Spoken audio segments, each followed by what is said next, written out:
दोस्तों, quick revision the knowledge platform channel पर मैं अभिषेक आप सभी का स्वागत करता हूं। दोस्तों, आज की इस वीडियो में मैं आपके लिए बहुत ही मोस्ट इंपॉर्टेंट क्वेश्चंस लेकर आया हूं, जो कि आपके आने वाले RSET एग्जाम के संबंध में काफ़ी हेल्पफुल साबित होंगे। दोस्तों, मेरे चैनल को सब्सक्राइब कर लीजिए और बेल आइकन को प्रेस कर लीजिए ताकि मेरे आगे आने वाले वीडियो के नोटिफिकेशन आपको मिलते रहें। तो दोस्तों, शुरू करते हैं। तो दोस्तों, पहला प्रश्न है, निम्न में से कौन सा मोबाइल ऑपरेटिंग सिस्टम नहीं है? The following is not a mobile operating system. दोस्तों, यहाँ पर आपको 4 ऑप्शंस दिखाई दे रहे हैं, जिनमें A Android, B Google Play Store, C Windows phone OS और डी एप्पल iOS। देखिए दोस्तों, एंड्रॉयड, विंडोज फोन OS और एप्पल iOS ये सभी जो हैं वो आपके मोबाइल ऑपरेटिंग सिस्टम के टाइप्स हैं। इनमें गूगल प्ले स्टोर ऐसा है जो आपके मोबाइल ऑपरेटिंग सिस्टम नहीं है, तो इसका सही उत्तर है गूगल प्ले स्टोर। दोस्तों, अगला प्रश्न लेते हैं।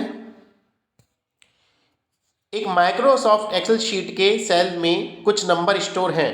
उन सेल की संख्या जिनमें 40 से ज़्यादा नंबर है जानने के लिए कौन सा फंक्शन प्रयोग में लाते हैं या लाना होगा? तो दोस्तों, इसके लिए सही जो आंसर है इसका वो है काउंट इफ, यानी कि हमें काउंट इफ फंक्शन को प्रयोग में लाना होगा उन सेल्स की संख्या के लिए जिनमें 40 से ज़्यादा नंबर हैं। अगला प्रश्न है, माइक्रोसॉफ्ट एक्सेल में नया चार्ट बनाने के लिए निम्न स्टेप होंगे।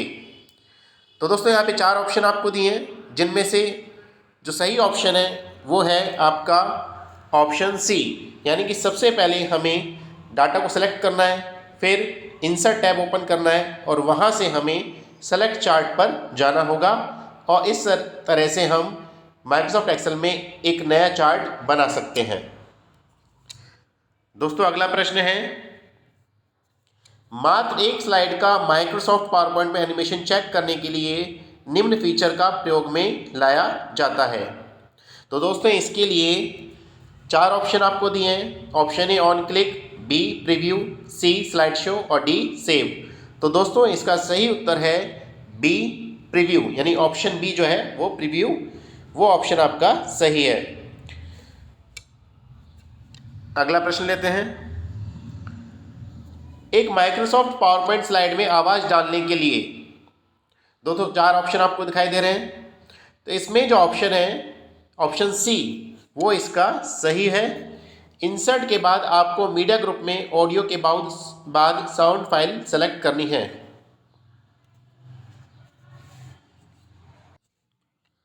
चलिए दोस्तों, अगला प्रश्न लेते हैं। आप अपने ई टिकट के आरक्षण की वर्तमान स्थिति जान सकते हैं, यानी कि यदि आपने ई टिकट बुक किया है और आप जानना चाहते हैं कि रिजर्वेशन में आपकी क्या स्थिति है, तो उसके लिए आप ऑप्शन ए है ट्रेन नंबर एवं अपने नाम से, बी स्टेशन एवं ट्रेन के नेम से, सी PNR नंबर से और डी ट्रेन के नेम से। तो दोस्तों, जैसा कि आपको पता है, आप PNR नंबर से अपनी ट्रेन में अपनी सीट की वास्तविक स्थिति का पता कर सकते हैं कि आपका रिजर्वेशन जो है वो कंफर्म हुआ है या नहीं हुआ है। अगला प्रश्न लेते हैं, निम्न में से अमान्य ईमेल एड्रेस बताइए।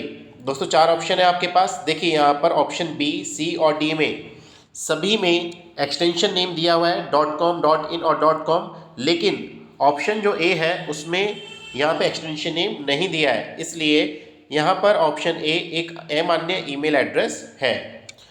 दोस्तों, ये जो मैं क्वेश्चंस बता रहा हूँ ये जो इंग्लिश मीडियम वाले स्टूडेंट है वो और हिंदी मीडियम वाले स्टूडेंट दोनों ही देख सकते हैं, क्योंकि यहाँ पर क्वेश्चन आपको बाइलिंगुअल लैंग्वेज में दिखाई दे रहे हैं। तो जो इंग्लिश मीडियम के स्टूडेंट हैं वो इंग्लिश मीडियम वाले क्वेश्चंस रीड कर सकते हैं, आंसर दोनों में सेम है। चलिए दोस्तों, अगला प्रश्न लेते हैं। वोटर सर्विसेज के लिए पोर्टल है। 4 ऑप्शन हैं, ए IRCTC, बी RSRTC, सी UIDAI और डी NVSP। तो दोस्तों, जैसा कि आप देख पा रहे हैं, ऑप्शन ए जो है वो आपके रेल से संबंधित है, बी बस सर्विस से संबंधित है यानी कि रोडवेज से संबंधित है, ऑप्शन सी आधार कार्ड से संबंधित है और डी ऑप्शन इसका सही है, जो कि NVSP वोटर सर्विसेज के लिए पोर्टल है, जिसकी फुल फॉर्म है नेशनल वोटर्स सर्विस पोर्टल। दोस्तों इस पोर्टल की शुरुआत जनवरी 2015 में राष्ट्रीय मतदाता दिवस पर की गई थी। तो दोस्तों अगला प्रश्न लेते हैं। पैराग्राफ फॉर्मेटिंग में आप क्या कर सकते हैं? ऑप्शन है अलाइन टेक्स्ट कर सकते हैं, बी हाइपरलिंक को टाइप कर सकते हैं, सी एक बुकमार्क बना सकते हैं और डी टेक्स्ट को डिलीट कर सकते हैं। तो दोस्तों इसका सही उत्तर है आप पैराग्राफ फॉर्मेटिंग में अलाइन टेक्स्ट कर सकते हैं। अगला प्रश्न लेते हैं। निम्न में से एक साइबर थ्रेट नहीं है। ऑप्शन है A malware, B phishing, C denial of services और डी राजस्थान का एसएसओ। तो देखिए दोस्तों यहाँ पर ऑप्शन डी आपका सही है। राजस्थान का एसएसओ एक साइबर थ्रेट नहीं है। ऊपर बताए गए तीनों ही, चाहे वो मालवेयर हो, फिशिंग हो या डिनायल ऑफ सर्विसेज हो, ये सारे साइबर थ्रेट हैं। जबकि राजस्थान का एसएसओ सिंगल साइन ऑन, ये एक इंटरफेस है जो कि राजस्थान गवर्नमेंट द्वारा नागरिकों की सुविधा के लिए बनाया गया है। अगला प्रश्न है एलसीडी प्रोजेक्टर को पीसी से जोड़ा जा सकता है। तो दोस्तों इसमें ऑप्शंस हैं ए एचडीएमआई कनेक्शन से, बी वीजीए कनेक्शन से, सी ये दोनों और डी इनमें से कोई नहीं। तो दोस्तों हम एलसीडी प्रोजेक्टर को एचडीएमआई कनेक्शन और वीजीए दोनों से ही कनेक्ट कर सकते हैं। इसलिए इसका जो सही उत्तर है वो है ऑप्शन सी, यानी कि ये दोनों। अगला प्रश्न लेते हैं। एमएस आउटलुक 2010 की अकाउंट सेटिंग में आप सेट कर सकते हैं। ऑप्शन है आने के लिए सर्वर POP3, जाने के लिए सर्वर SMTP से, सी एनक्रिप्शन SSL से और डी ये सभी। तो दोस्तों इसका सही उत्तर है ऑप्शन डी। एमएस आउटलुक 2010 की अकाउंट सेटिंग में हम ये सभी चीज़ें सेट कर सकते हैं। दोस्तों अगला प्रश्न लेते हैं। भारतीय आईटी एक्ट 2000 में कंप्यूटर सोर्स कोड से छेड़छाड़ करना निम्न धारा के अंतर्गत अपराध है।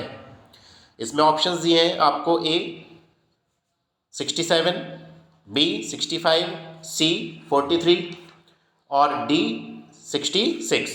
तो दोस्तों इसका सही उत्तर है ऑप्शन बी, यानी कि धारा 65 जो है भारतीय आईटी एक्ट 2000 में कंप्यूटर सोर्स कोड से छेड़छाड़ करने के लिए इसके अंतर्गत अपराध माना गया है। दोस्तों इस कानून को भारत में साइबर अपराध को रोकने के लिए बनाया गया है। दोस्तों अगला प्रश्न लेते हैं। मेलिंग शिष्टाचार के लिए आप ऑप्शन से ए फॉरवर्ड करने से पहले प्रमाणिकता की जांच करें, बी ऑल कैप्स अक्षरों का प्रयोग करें, सी रिप्लाई टू ऑल का अधिकतर प्रयोग करें और डी एक ही ईमेल में बहुत से विषयों की चर्चा करें। तो देखिए दोस्तों मेलिंग शिष्टाचार यानी जो एटिक्वेट्स होते हैं वो ये है कि जब भी हम कोई मेल फॉरवर्ड करें तो हमें उसकी ऑथेंटिसिटी को, उसकी प्रमाणिकता को जांच लेना चाहिए, चेक कर लेना चाहिए कि वो सही है या नहीं है। इसलिए इसका जो आंसर है ए वो सही है।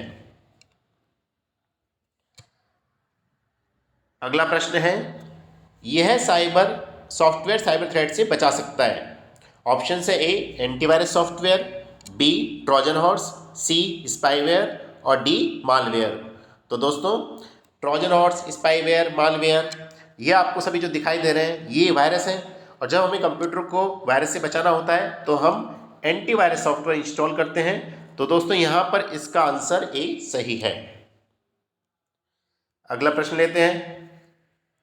फीचर माइक्रोसॉफ्ट पावरपॉइंट स्लाइड की बैकग्राउंड सेट करने के काम में आता है। कौन सा ऐसा फीचर है जो माइक्रोसॉफ्ट पावरपॉइंट स्लाइड की बैकग्राउंड सेट करने के काम में आता है? तो दोस्तों इसका सही उत्तर है ग्रेडियंट फिल। ग्रेडियंट फिल जो है वो बैकग्राउंड सेट करने के काम में आता है, यानी कि आपका ऑप्शन सी सही है। अगला प्रश्न लेते हैं। निम्नलिखित में सही चयन कीजिए। तो यहाँ पर ऑप्शंस जो दिए हैं वो है ए राज ई ज्ञान। देखिए राज ई ज्ञान जो है वो एजुकेशन से रिलेटेड है, यानी कि ये ऑप्शन जो है वो रॉन्ग है। दूसरा है राज ई साइन डिजिटल सिग्नेचर से संबंधित है, ये ऑप्शन भी गलत है। थर्ड है सी राज ई गवर्नेंस। राज ई गवर्नेंस जो है वो डिजिटल सेवाओं से रिलेटेड है, ये ऑप्शन भी गलत है। तो ऑप्शन डी राज ई वॉलेट डॉक्यूमेंट स्टोरेज के लिए। तो यहाँ जो राज ई वॉलेट है वो डॉक्यूमेंट स्टोरेज के लिए काम में आता है, तो यहाँ पर ऑप्शन डी हमारा सही है।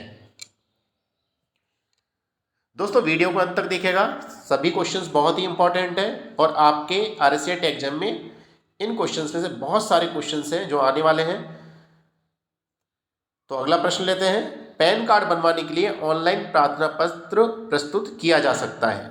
ऑप्शन है ए UIDAI पर, बी IRCTC पर, सी NSDL पर और डी SBI ऑनलाइन पर। तो देखिए दोस्तों, पहली जो आपको पोर्टल दिख रहा है वो है आधार कार्ड से संबंधित। सेकंड बी ऑप्शन जो है वो रेलवे से संबंधित है।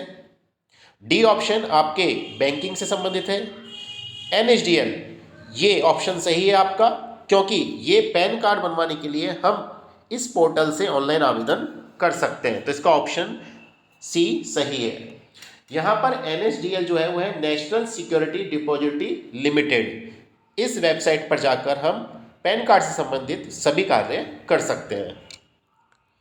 चलिए दोस्तों अगला प्रश्न लेते हैं, मोबाइल कनेक्शन के वायरलेस नेटवर्क को लैपटॉप में प्रयोग करने के लिए, यदि हमें मोबाइल कनेक्शन के वायरलेस नेटवर्क को लैपटॉप में कनेक्ट करना है तो उसमें हम कौन सा ऑप्शन सही होगा इसमें से, या हम क्या कर सकते हैं। ऑप्शन है ए सेलुलर डाटा को ऑफ करें, बी एरोप्लेन मोड को ऑन करें, सी मोबाइल के ब्लूटूथ को ऑन करें और डी मोबाइल पर हॉटस्पॉट बनाएं। तो देखिए दोस्तों, ये आजकल मोबाइल हमारे डेली काम में आता ही है और जब भी हमें मोबाइल से इंटरनेट कनेक्ट करना होता है या हमें मोबाइल के नेटवर्क से लैपटॉप को पर वाईफाई को कनेक्ट करना होता है तो हम हॉटस्पॉट ऑन करते हैं या हॉटस्पॉट बनाते हैं, तो इसका ऑप्शन डी सही है।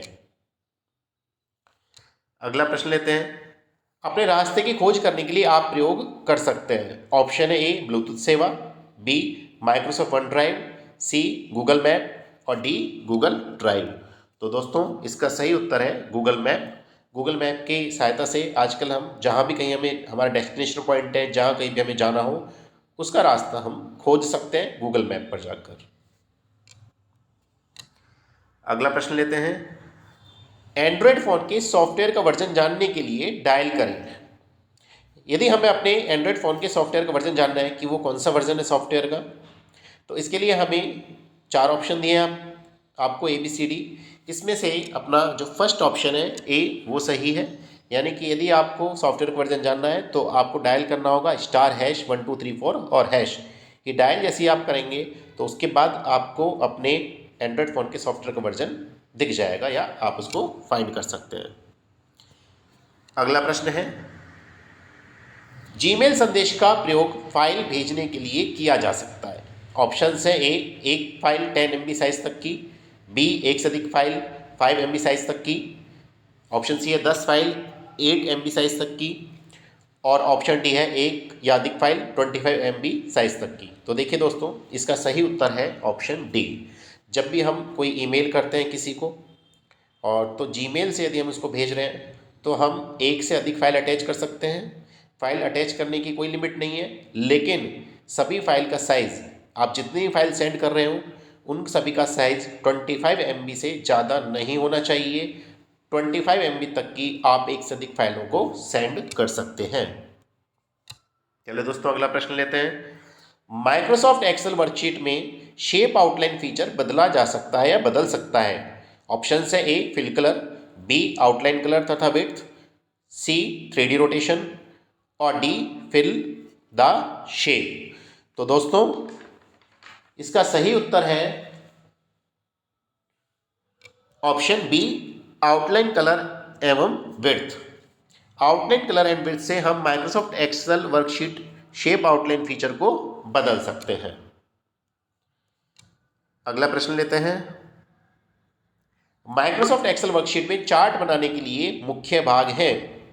ऑप्शन है A data series, data label और ग्रिड लाइन, बी है clip art and shape, C bullet and header और डी पेज नंबर। तो दोस्तों यदि हमें माइक्रोसॉफ्ट एक्सेल वर्कशीट में चार्ट बनाना है तो उसके लिए हमें डाटा सीरीज, डाटा लेबल और ग्रिड लाइन ये उसके लिए इंपॉर्टेंट पार्ट है, तो हमारा जो ऑप्शन ए है वो सही है।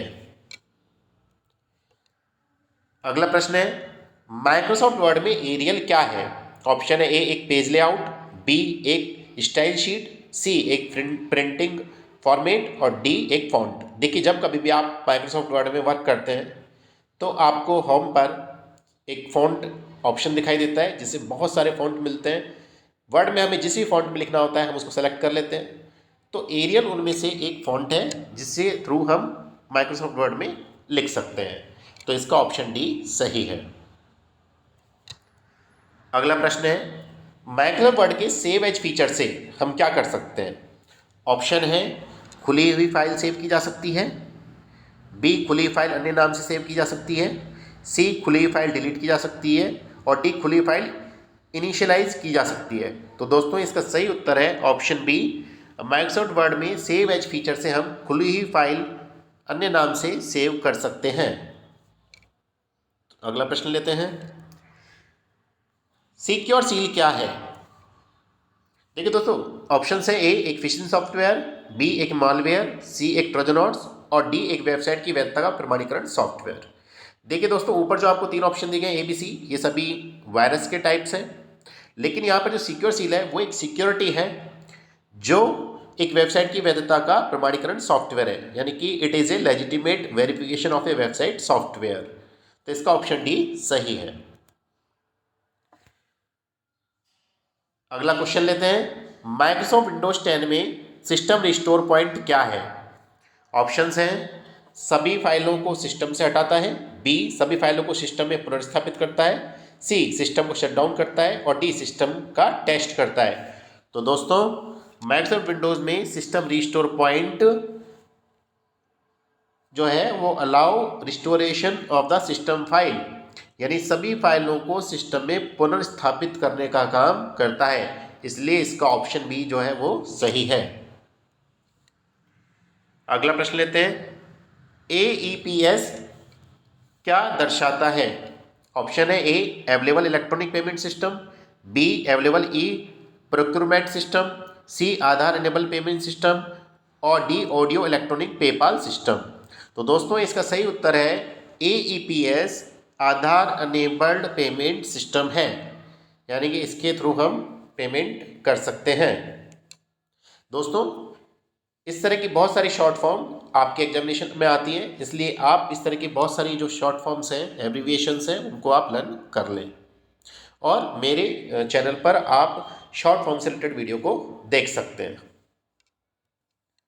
चलिए अगला प्रश्न लेते हैं निम्न में से कौन सी डिस्क को कई बार मिटाकर लिखने के काम में ले सकते हैं। तो ऑप्शन है A CDR, B CDR and DVDR, C CDRW and DVDRW और डी जो है वो DVDR। तो दोस्तों जिस डिस्क को हम कई बार मिटाकर लिख सकते हैं वो है आपकी CDRW यानी कि रीड एंड राइट और DVD रीड एंड राइट, यानी कि ऑप्शन सी आपका सही है। अगला प्रश्न लेते हैं निम्न से कौन सा कार्य स्निपिंग टूल से नहीं कर सकते हैं। ऑप्शन ए ऑब्जेक्ट के चारों तरफ आयताकार आकृति बनाना, ये काम किया जा सकता है, बी पूरी स्क्रीन को कैप्चर करना, ये काम भी किया जा सकता है, सी ईमेल अटैचमेंट को डिलीट करना, ये काम नहीं किया जा सकता, हम इससे ये काम नहीं कर सकते, यानी कि स्निपिंग टूल से हम ईमेल अटैचमेंट को डिलीट नहीं कर सकते, यानी कि इसका ऑप्शन जो सी है वो सही है। अगला प्रश्न है क्रेडिट कार्ड से भुगतान करते समय वेबसाइट को आवश्यक रूप से क्या करना चाहिए। देखिए ऑप्शन ए है भुगतानकर्ता द्वारा प्रयोग किया गया पासवर्ड दिखाना चाहिए, ये रॉन्ग है, ऐसा नहीं होना चाहिए। क्रेडिट कार्ड का CVV नंबर दिखाना चाहिए, ये भी रॉन्ग है, ये भी नहीं होना चाहिए। भुगतान हो जाने पर पुष्टि नहीं करनी चाहिए, ये रॉन्ग है। भुगतान यदि हो जाता है उसका पता हमें लगना चाहिए।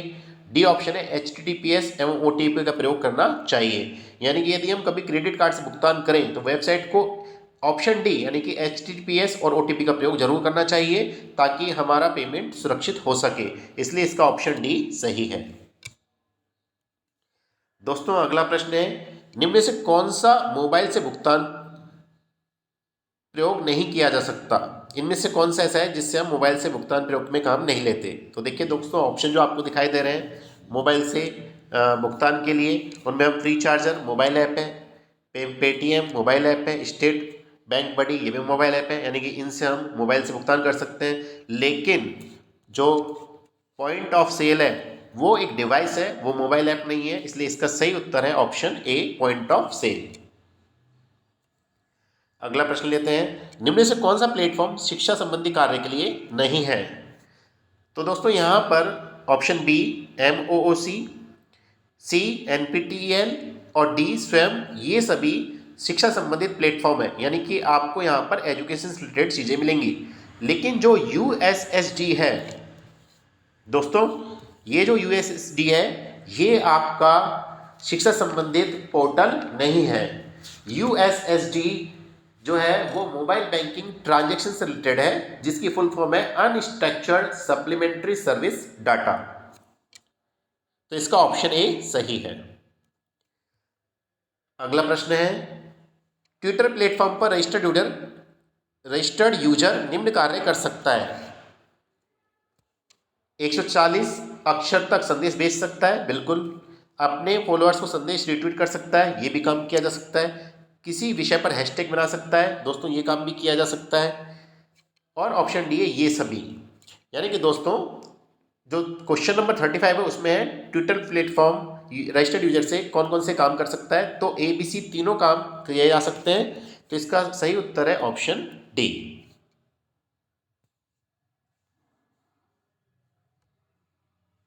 तो दोस्तों ये कुछ प्रश्न थे जो आपके आने वाले RSAT के संबंध में या एग्जाम के संबंध में बहुत ही इंपॉर्टेंट है। दोस्तों आप इन क्वेश्चंस को अच्छे से देख लीजिए, इनको याद कर लीजिए, क्योंकि ये क्वेश्चंस आपके एग्जाम में आने वाले हैं। दोस्तों यदि वीडियो पसंद आया हो तो इसे लाइक करें, शेयर करें और कमेंट करें। और दोस्तों यदि आपने अभी तक हमारे चैनल को सब्सक्राइब नहीं किया है तो प्लीज़ इसे सब्सक्राइब करें और बेल आइकन को प्रेस करना ना भूलें। दैट्स ऑल फॉर टुडे दोस्तों, थैंक यू।